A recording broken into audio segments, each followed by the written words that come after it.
उधर स्वामी प्रसाद जब भी जुबान खोलते हैं सियासी संग्राम ही कराते हैं। देश में चुनाव होने वाला है और पाकिस्तान का जिक्र ना हो, ये भला कैसे हो सकता है। लोकसभा चुनाव से पहले सपा बीजेपी बीच जारी जुबानी जंग में पाकिस्तान की भी एंट्री हो चुकी है। मौर्य ने भारत के बंटवारे के लिए जिन्ना नहीं बल्कि हिंदू महासभा को जिम्मेदार ठहराया, साथ ही बीजेपी को भी निशाने पर लिया।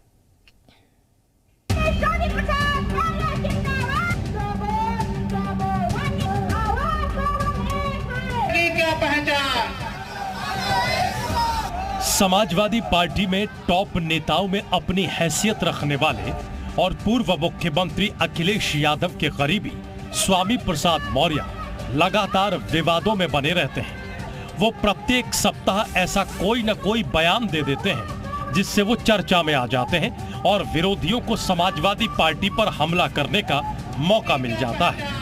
समाजवादी पार्टी के राष्ट्रीय महासचिव स्वामी प्रसाद मौर्य के निशाने पर इस बार हिंदू महासभा है। स्वामी प्रसाद मौर्य का कहना है कि भारत और पाकिस्तान का विभाजन इस वजह से हुआ क्योंकि हिंदू महासभा ने 2 राष्ट्रों की मांग की थी। ये मांग जिन्ना की नहीं थी। जो लोग हिंदू राष्ट्र की बात कर रहे हैं वे राष्ट्र के दुश्मन हैं।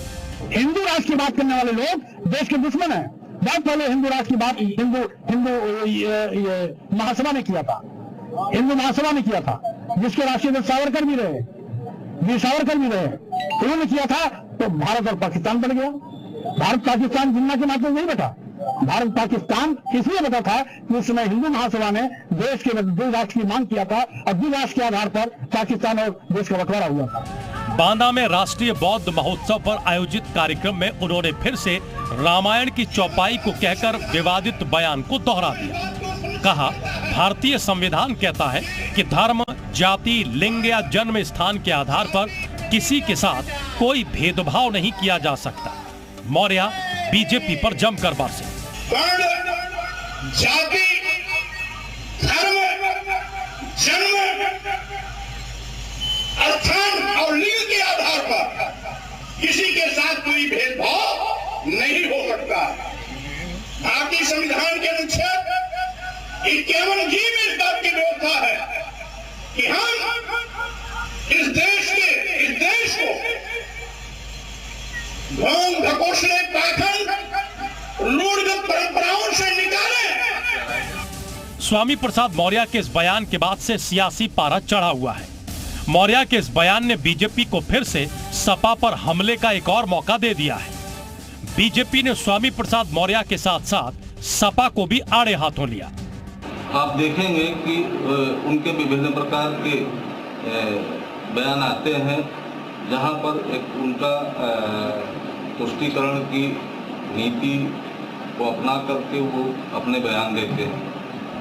अगर भारतवर्ष के बारे में देखा जाए तो उसको वैदिक काल को पढ़ें, इधर देश के इतिहास को पढ़ें, फिर कोई टिप्पणी दें तो समझ में आता है। वहीं हिंदू महासभा ने भी स्वामी प्रसाद मौर्य को निशाने पर लिया।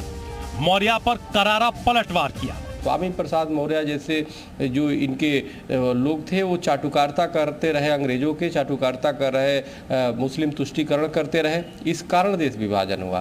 स्वामी प्रसाद मौर्य तो मानसिक रूप से पागल हो चुके हैं। अब वो पागलपन में अनाप शनाप कुछ भी बोले तो उसका कोई इलाज नहीं। उसका यही इलाज है, या तो इनकी स्थान जेल हो या तो जो है स्थान जो है पागल खाना हो। तो ये फ्री के खाने वाले लोग हैं और फ्री के ये सिर्फ जहर बोने का काम करते हैं। अपने बयान को लेकर स्वामी प्रसाद मौर्य चौतरफा घिरे हुए हैं, लेकिन सपा उनके बचाव में उतर आई है। इससे पहले स्वामी प्रसाद मौर्य ने हिंदू धर्म को धोखा बताकर बवाल खड़ा कर दिया था। बीजेपी से अलग होने के बाद से स्वामी प्रसाद मौर्य बीजेपी पर लगातार हमलावर हैं। बीजेपी पर हमले के दौरान उनके कई बयान ऐसे विवादों को जन्म दे चुके हैं जिससे छुटकारा पाना अखिलेश यादव या समाजवादी पार्टी के लिए आसान नहीं होगा। ब्यूरो रिपोर्ट, जी मीडिया।